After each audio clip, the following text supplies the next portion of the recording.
नमस्कार, कांचन वर्ल्डमध्ये आपलं स्वागत आहे. तर आज आपण करणार आहोत मिक्स गवारीची भाजी. ज्यांना गवारीची भाजी आवडत नाही त्यांना अशी चमचमीत भाजी करून द्या, नक्कीच आवडेल. तुम्ही लहान मुलांना डब्याला सुद्धा देऊ शकता किंवा तुम्ही ऑफिसला टिफिनमध्ये सुद्धा घेऊन जाऊ शकता.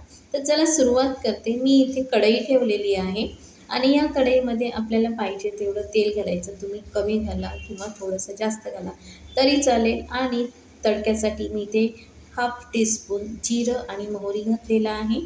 ते तडतडल्यानंतर कांदा, मिरची आणि लसूण ह्याची फोडणी द्यायची आहे. जशी आपण इतर भाज्यांना देतो सेम तशी द्यायची आहे. जराशी जरासा कांदा जो आहे तो नरम झाला की त्याच्यामध्ये एक टॅमॅटो घालायचा आहे. तो सुद्धा सॉफ्ट होऊन द्यायचा आहे, नरम होऊन द्यायचा आहे. आता यामध्ये मी गवारीची भाजी, फ्लावर आणि बटाटा अशी मिक्स भाजी बनवत आहे. तर चवीला खूप छान लागते. नुसती गवारीची भाजी करण्यापेक्षा अशी मिक्स भाजी एकदा करून बघा, तुम्हाला खूप आवडेल आणि लहान मुलांनासुद्धा खूप आवडेल. तर ही भाजी अशी कांद्यावर परतून घ्यायची आहे. 1 ते 2 मिनिटं अशी परतून घ्यायची आहे. इथे बघा आता 2 ते 3 मिनिटं छान अशी भाजी परतून झालेली आहे. सगळीकडे मस्त असं तेल लागलेलं आहे भाजीला. आता यामध्ये मी चवीनुसार मीठ घालत आहे. 1 ते सव्वा चमचा मी मीठ घेतलेला आहे. जशी क्वांटिटी असेल तसं मीठ घ्या. तर इथे परत मीठ असं मिक्स करून घ्यायचं भाज्यांमध्ये आणि झाकण ठेवायचं. 1-2 मिनिटं चांगली वाफ काढायची आहे आणि पुन्हा मिक्स करून म्हणजे खाली लागू नये म्हणून घ्यायची आहे. आता बघा जरा ज्वारी आणि हे सॉफ्ट झालेलं आहे.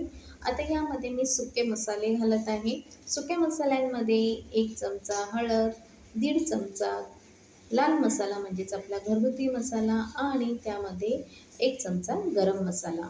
तुम्हाला इतर मसाले घालायचे असतील तरीसुद्धा तुम्ही घालू शकता. भाजी आणखी मस्त चवदार होईल. तर एवढेच मसाले मी वापरलेले आहेत. आता सगळे मसाले जे आहेत ती भाज्यांना व्यवस्थित लावून घ्यायचे आहेत आणि थोडंसं पाणी घालायचं आहे. म्हणजे गवारी जी आहे ती शिजली पाहिजे व्यवस्थित. फ्लावर तर वाफेवर पण आणि बटाटा पण शिजेल, पण गवारीला थोडा वेळ लागतो. म्हणून थोडं पाणी घालून शिजवून घ्यायचं आहे. जसं जसं पाणी लागेल तसं तसं घालायचं आहे, कारण गवारी लगेच शिजत या भाजीला 10 ते 15 मिनिटं लागतात. मीडियम फ्लेमवर ही भाजी बनवायची आहे आणि 2-3 वेळा असं झाकण उघडून परतून घ्यायची आहे. खाली लागली का नाही हे चेक करायचं आहे. पाणी लागल्यास थोडंसं पाणी घालायचं आहे आणि आपली भाजी मस्त अशी तयार होते. तर इथे बघा बटाटा जरा तोडून बघायचं शिजलाय की नाही.